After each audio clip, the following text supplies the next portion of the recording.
Hey guys, it's Sunday, June 16th. I just wanted to share one little thing, I guess. The weather's been windy and rainy and crappy since my last video. I don't really have anything positive to show about the garden. The tomatoes are looking terrible. I've been pulling off yellow leaves. Just looking sickly and yellow. You can see that one there, looks terrible. They've been twisting in the wind, like I said, for 2 weeks now. Cucumbers look the same. They're looking pretty yellow.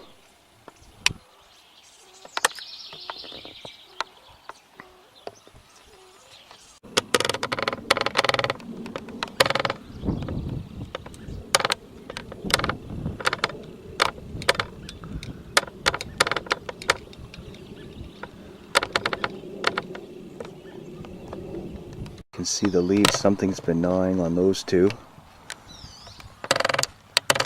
And there you can see the corners. Something's been gnawing on them. I don't know what that is. I had mice eating them there last year, but I don't think they ate them the same. The bulbils and garlic is starting to look terrible. Garlic is starting to get yellow tips.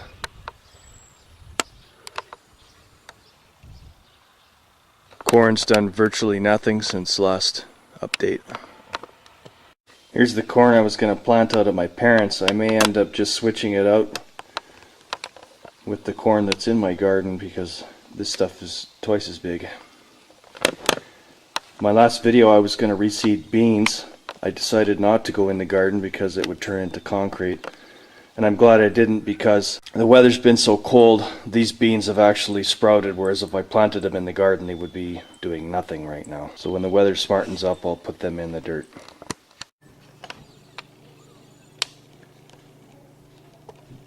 And there's a mommy and a daddy goldfinch.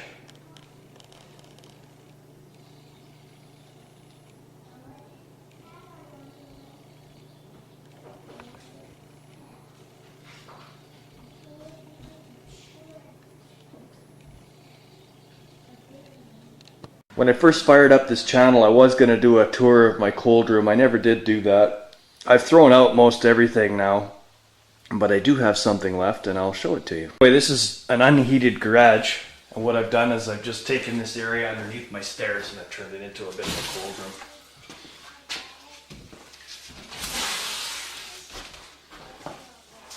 What we're looking at here is a vent pipe to the outside. When it's too cold outside, I put the cap on. When it is cold outside and I want to cool the contents off, I just pull the cap out, just like that. So I can regulate the temperature a little bit like that. Of course, I've got the whole thing insulated with styrofoam, insulated there. Above the top plywood, I've got insulation between there and the staircase, the walking surface. And then I got two boards holding some tarp there, and I've got some insulation under there. It's not styrofoam, it's just regular insulation batting.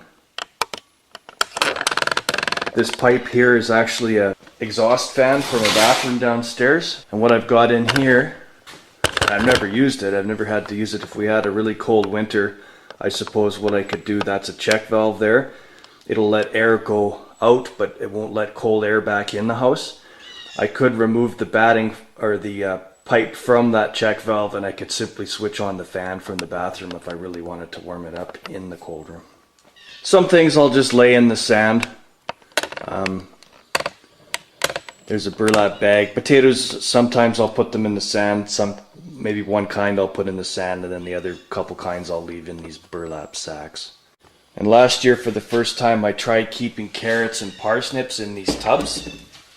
Carrots and parsnips and beets. I just put a little bit of moisture and I fill the tubs with sand. I still have leftover beets from last year, and they're actually quite good. Here's last year's beets. I never did have any beets that were quite big.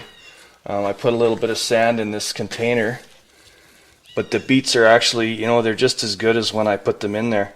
They're firm, and they're tasty. And you can see there's a little bit of moisture left. I did the same thing with carrots and parsnips. And like I said, there's a little bit of growth there, but a good way to store your beets. So if you're wondering how to store beets, I guess if you don't put too much moisture, you'll be okay.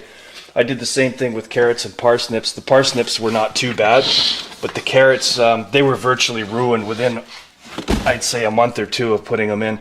I think I put too much water in. I finally got around to throwing them out here a few weeks ago, and they smelled like vomit. So if you're going to use this method, I guess you got to be careful about how much water or moisture you do throw in. I guess if you had too much moisture, you could leave the lid off. I'll never duplicate this again, probably. There's a plug-in right there. Sometimes what I'll do is I'll use my little heater, the same one that I used to heat the greenhouse in the spring. I'll use that when it's like exceptionally cold out, and I'll turn it on low. It's got a setting just to keep things from freezing, so it doesn't use up a big pile of power, and it's such a small area that it doesn't run very much.